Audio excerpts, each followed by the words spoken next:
Aching. Aching. Ah.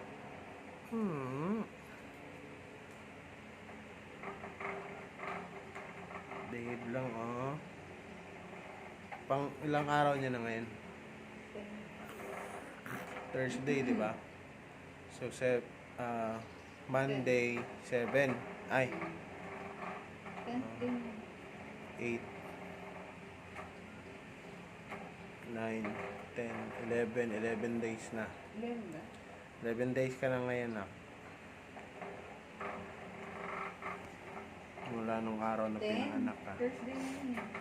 10 siya kung babasihan yung yung tagal niya dito. Pero pagbabasihan yung araw na nasa mundo na siya, magsa-start ng 12. Kasi 12 nandito na siya eh. So counted na yun as one day, day 1 niya. First day 1 yung susunod. Oo nga, pag kunenta nga yung length, yun. Pero pag kunenta yung days na nandito siya, so 12 ng araw, nandito na siya eh. So 12, nandito siya ng 12. So hindi siya 13. day 1. Hindi siya day 1. First day, second day, third day.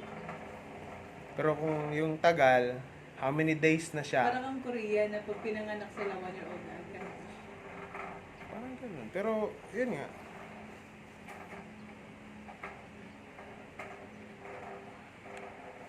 Hindi siguro 1-year-old tawag doon. First year ang tawag doon.